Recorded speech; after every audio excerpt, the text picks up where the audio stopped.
It's safe to say that Persona is a successful series. Who knew a spin-off of a cult classic JRPG would be a big hit? Persona is a game franchise with a rich history spanning almost 30 years of existence. It's got everything from anime adaptations, manga adaptations, dancing games, game crossovers, live concerts, limited run cafes, audio dramas, mobile games that look like this, live stage productions, and... wait, what was that last one? Yes, Persona has live stage productions. Never in my life would I expect a series like Persona to get the musical treatment.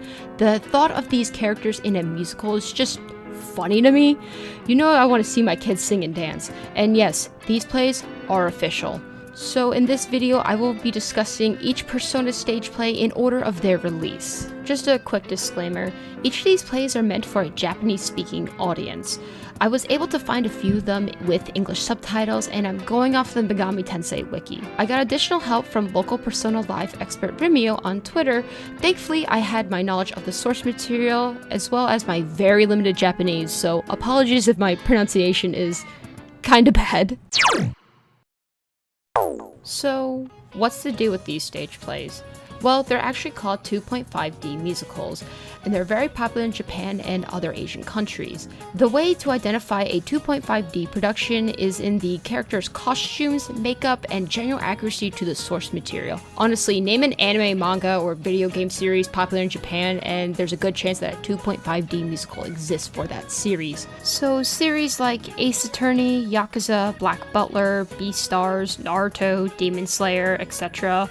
all have 2.5D musicals. Don't worry, this definition does not just apply to musicals. It also includes stage plays, comedies, and dramas. As it pertains to the Persona productions, I would consider them stage plays with some musical elements, since a couple of them do not have the cast randomly break out into songs. With that being said, let's get into this madness. The first Persona stage production was a play based on Persona 4.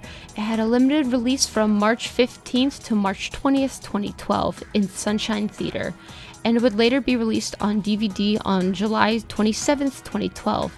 Damn, if only Broadway was like this here in America. Maybe one day Pokemon Live. One day. Persona 4 Visualive loosely follows the story from the game it's based on. Of course, it had to make changes so it could better fit the medium it was in. I like that for each day that the show was performed, the protagonist has a new name.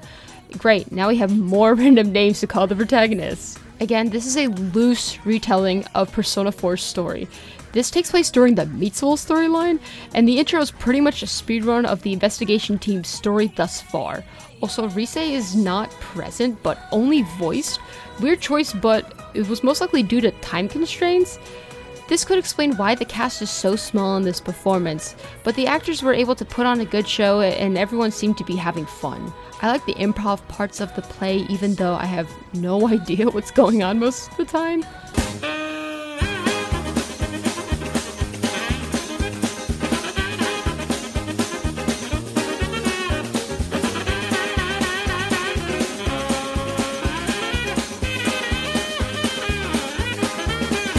Another very noticeable aspect was the heavy use of projections throughout the play.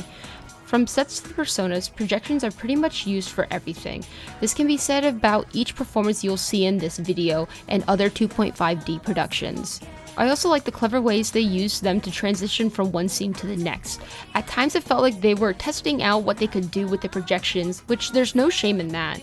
It makes for some iconic moments in this production. Overall, this was a decent performance and was a good start to breaking out the Persona series in this new medium. It's also fascinating to see where the stage plays began after all this time. Persona 4 Visualive The Evolution is a continuation of the last play I just talked about.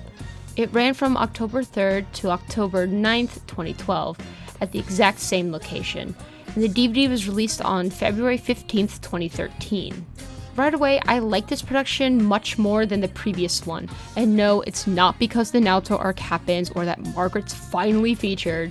Shut up, I'm not biased. Also, they did the drag show, automatically the best Persona play. Now a quick side tangent about the drag show specifically. There's a level where the drag show, all across the board, will always be improv, and there's another part of it where it's not improv, and it has to hit like certain story beats basically. So one of these story beats is right before the results are shown of who wins the drag competition at the Culture Fest. A major plot point occurs, and it's such a tonal shift from oh haha funny drag show teehee to dark side of Persona 4. It's really jarring. I believe this production was handled much better, mainly because Atlus was a little bit more involved. Like, Soji Meguro handled the music. You know, the guy who made the songs? I liked Adachi's performance too, and he mostly stole the show. Of course, a character like him would shine the most, as this is the high point of what makes Adachi, well, Adachi? The detective who lives in Anaba. Adachi? Also, Teddy Nuke. Oh my god! Oh jeez, oh my god! The fight choreography did see a vast improvement. With a bigger cast, you have more opportunities to use extras to populate the stage, thus giving actors more to interact with. I was also able to find backstage footage of the cast behind the scenes, and it feels like a production I would love to be a part of.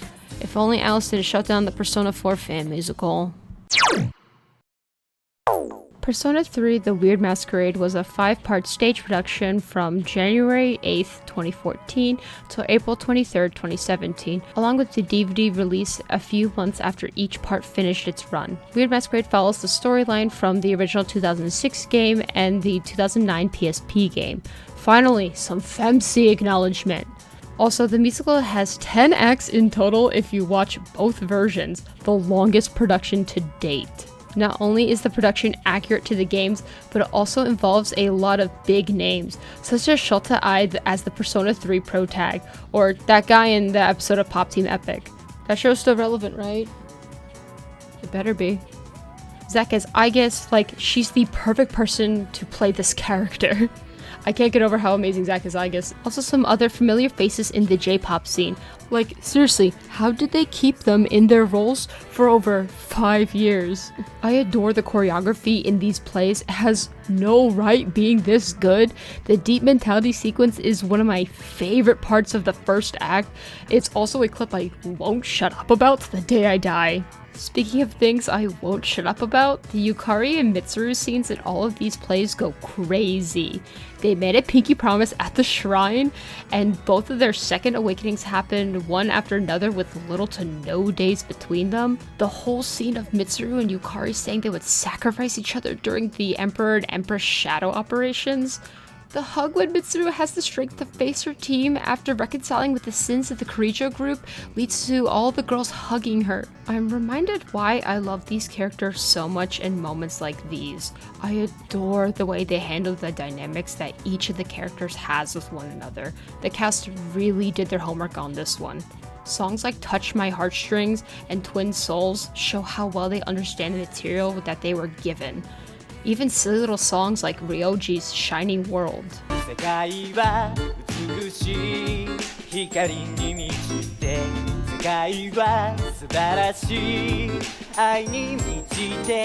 Then they changed the tone of that same song to create a powerful and emotional ballad version.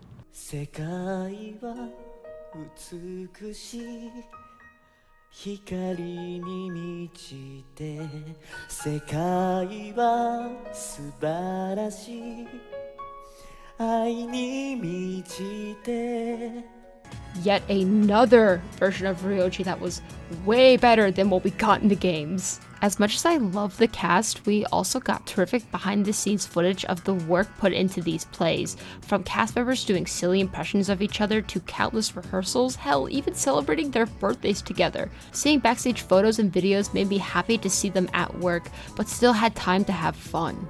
If it wasn't clear already, Weird Masquerade is my favorite stage play. I highly recommend starting with this stage play if any of the Persona plays interest you. 良いお年を。いやいやいやいやいや、ちょっと違うものなんじゃないキャラです。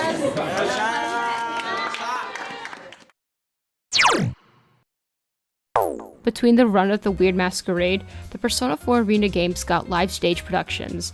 So this is where the plays get a little weird if they weren't already. This stage play follows the story of Persona 4 Arena. It ran from December 19th to December 23rd, 2014 at the Tokyo Metropolitan Art Space Playhouse, and the DVD was released on July 30th, 2015. One thing I'd like to point out is that they recast nearly all of the characters except for Akihiko and Mitsuru. That means we get more Sumitaro as Mitsuru. This play's the best!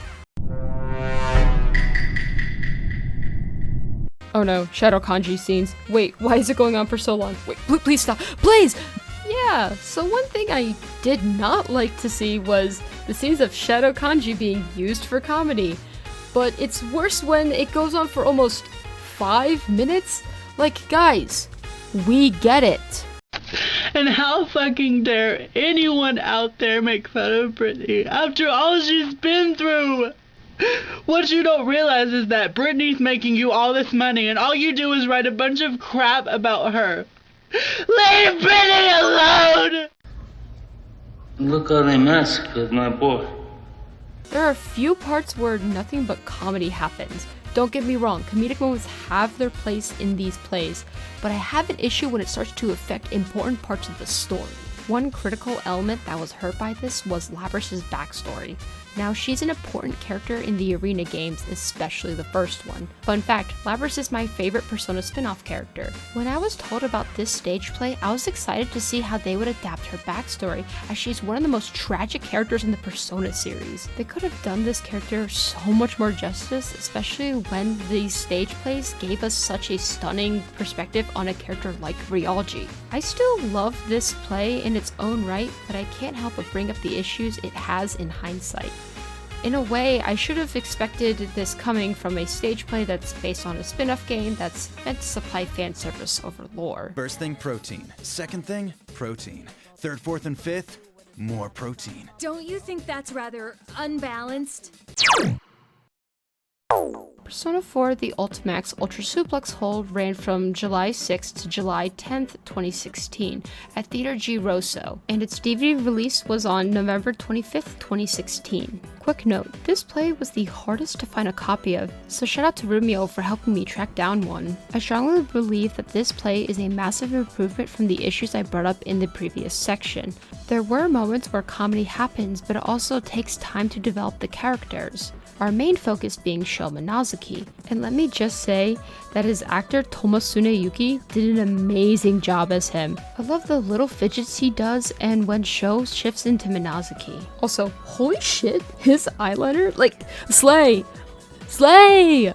Another character that I think did a great job was Adachi. Yeah, I'm talking about our boy again. I learned this from Rumio. Adachi was actually played by his original voice actor, Mitsuaki Mado. I love seeing a voice actor play their character in live action, and when it's done right, it shows how well the actor understands that character. It's over already. Adachi! Win! Sadly, there's no Yukari, Junpei, Fuka, Ken, Koromaru, Marie, or Margaret in this production. At least I have enough Yukamitsu moments in the Weird Masquerade and the Ultimax games to balance things out. Going back to the comedy for a moment, this play was funny and got me to laugh out loud multiple times. Kanji flipping off Mitsuru, Elizabeth popping out of a trapdoor cause she can, Sho kissing you in front of Yosuke multiple times. Step back, I think I'm gonna vomit! Mitsuru and Yosuke, I do like how the projections were used in this play as well. I think it's best showcased in the double kanji scene. Alright, time for another side tangent. For some reason, they made Akihiko a stage projection. Now, he's still played by his original actor, don't worry. But the thing is, there's these moments where characters try to interact with him, and then he's all like, oh, I can't be here right now. I have to go do this other thing.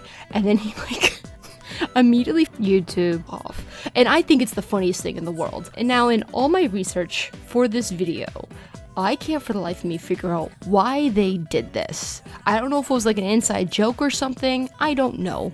Overall, if you can get your hands on a copy of this stage play, go watch it. Ultra Suplex Hold is my second favorite production out of the Persona stage plays, for its characters and how they were portrayed on stage. Finally, we have Persona 5 The Stage, a 4-part stage play based on Persona 5. It ran from December 13th, 2019 to October 23rd, 2022, and much like Weird Masquerade's release, it too got DVD releases a few months after each part finished its run. One thing I have to point out is that part 2 was delayed due to the pandemic. If I had a nickel for every time something related to Persona 5 experienced a delay, I would have 2 nickels, which isn't a lot, but it's weird it happened twice. Persona 5 The Stage follows exclusively the storyline in vanilla Persona 5, so sadly no royal content. This stage play does make some changes to better fit the medium. An example of this is that Shadow Kamoshida doesn't transform into his boss form Osmodeus, rather he summons it like a persona instead. Interesting choice, but it works I suppose. Similar to the Persona 4 Visualive productions, Joker has a new name for each performance, and that goes for each part. Now this poor kid has 48 other names people can call him. It seriously never ends. Another aspect I found interesting is the original songs featured in each part. 2 moments that stand out to me the most is Futaba's song Living Ghost and Akechi's multiple songs. For Futaba, it's clear that the actress was directed to purposely sing off-key, which creates this feeling of anxiety that the character is experiencing in the song.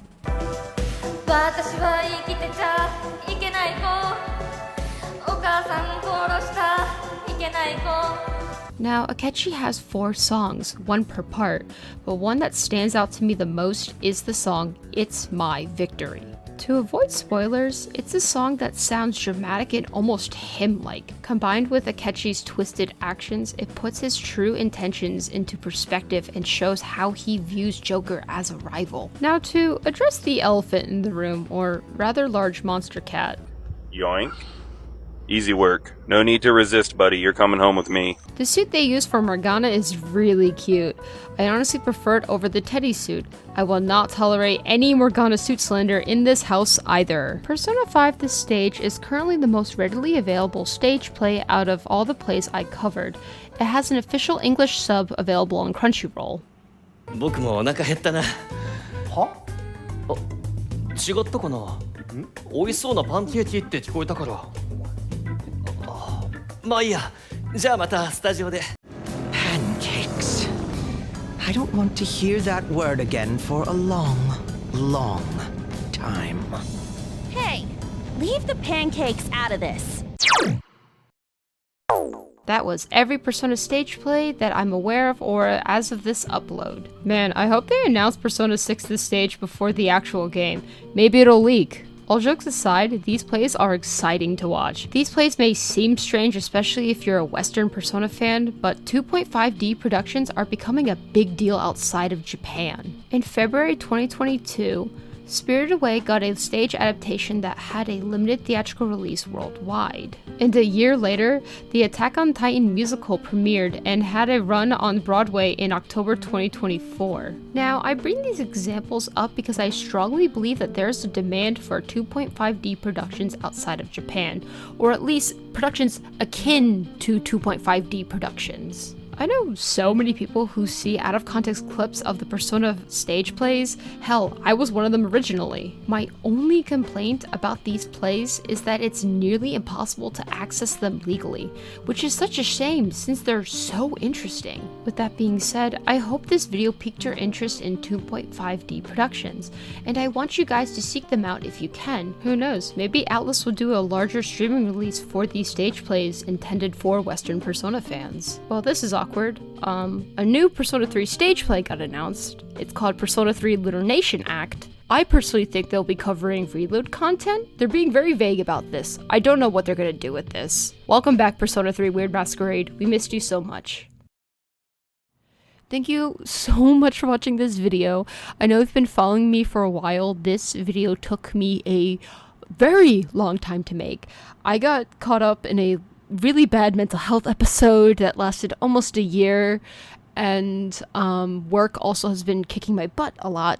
So I'm just happy that this video is now finally done and I can kind of move on. to some other projects I want to try and do. I don't want to exactly announce what my next video essay is going to be. I just kind of want to enjoy the fact that I got this video done, first of all. But shout out to Wolf for helping me edit this. And please commission him if you want a cool video like that you saw here in this video.